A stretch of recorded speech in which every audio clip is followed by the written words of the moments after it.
Hello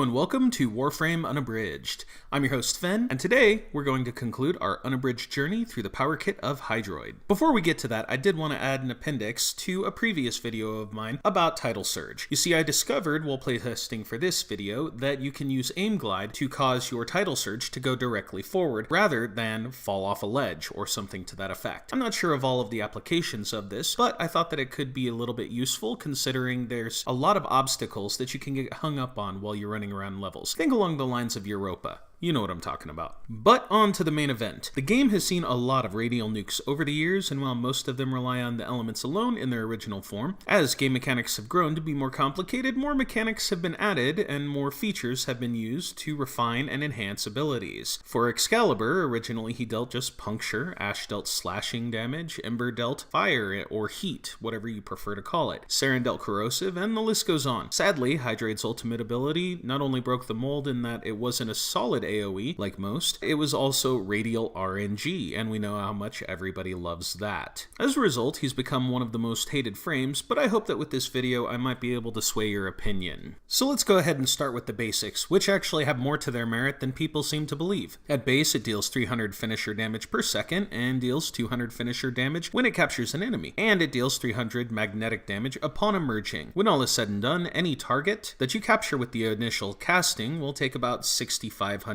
damage if they lived through to the end of it, and only 300 of that can be mitigated. And while at higher levels the damage may not seem like much, it is possible to seriously enhance the damage through various means. Now, something that I do want to stress is that we gotta understand that not every power on every frame is going to be useful in every scenario. Loki may be a stealth frame, but if you want to maintain an unaware state of the enemies, you may not want to use irradiating disarm or decoy. Spores is not optimal for speedruns, and umbrella missions that don't include an easily defended cryopod of some form might not fare so well when you're using a speed nova. To that end, I'd like to ask that you be a little more forgiving towards frames like Hydroid and Oberon who aren't overly focused but tend to be more versatile. Hydroid especially is not overly focused. Many of his powers enhance many different types of gameplay, most of which deal with melee combat, but it isn't really tied to one particular game mode. Like for any speed mission that I use Hydroid in, I might focus more on Tidal Surge, while on stealth I might focus more on Tempest Barrage and Undertow. But when it comes to damage with Hydroid, I'm going to be focusing on Tentacle Swarm.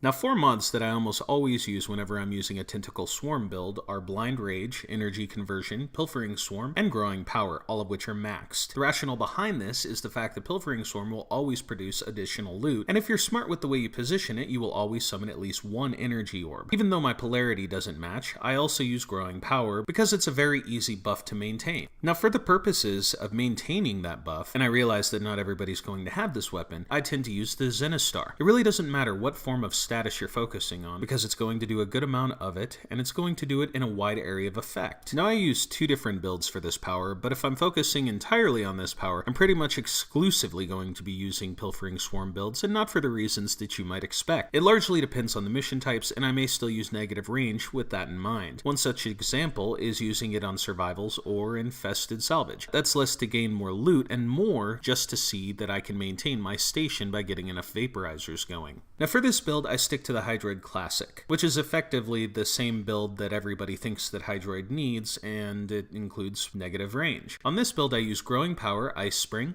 Power Drift, Pilfering Swarm, Energy Conversion, Fleeting Expertise, Vitality, Constitution, and Blind Rage. For infestation missions, sometimes I come equipped with a Feralic Pod as a means of increasing performance.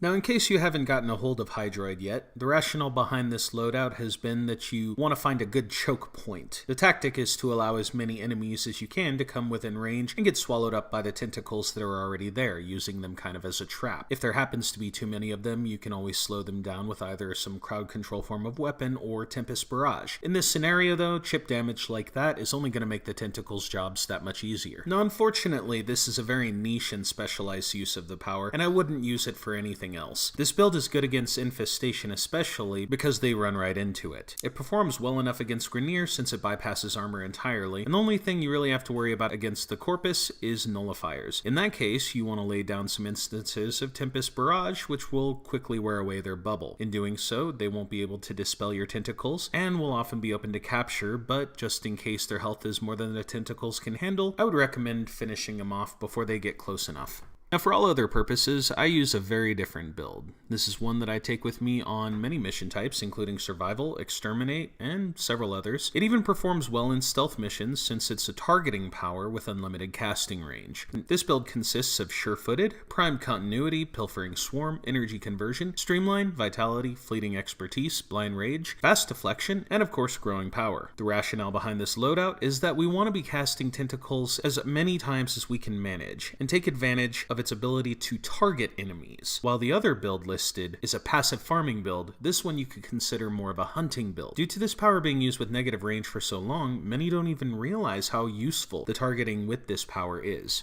The main thing that changes with this build, depending on the faction you're facing, will be your defenses. If you're facing with the Infestation, you will want to do more health to account for their toxic damage bypassing your shields. If you're facing off with the Corpus, you're going to want either Fast Deflection or Redirection, which will take advantage of their hatred of the Grineer, as is evident by the massive amount of puncture damage dealt by the majority of their weapons. Versus the Grineer, you also want to focus on keeping a lot of health to account for their bleed status, and it's more important to focus on regenerating shields than it is for having a large number of it, since they primarily deal in impact damage. At the end of the day, you can swap out Streamline for Equilibrium as well, which will further take advantage of the fact that you loot enemies, which will not only empower you with energy, but it will also help recharge your health. Just don't forget to keep that status going. Now whether it's the Boar Prime, the Tigress Prime, the Lacera, or the Zenistar, with how easy it is to activate Growing Power, it makes little sense to not have that thing running perpetually, or at least as often as you are casting a power. Now we're moving to his passive, which has been widely regarded as a very big mistake, and I tend to agree with the notion from time to time. Now that isn't to say that there aren't instances where you can use it without necessarily actively jumping up and down doing slam attacks, because there are many melee combinations that contain ground pounds. Now I was taking a look through to see what I could find on those, and here's a list of the easiest I found to pull off. Taking Flight on Iron Phoenix has a ground pound uppercut type thing. Rising Current on Sundering Weave ends in a ground pound. Crushing Ruin will summon 1 with Tumbling King. Shattering Storm can summon 2 with Falling Rock.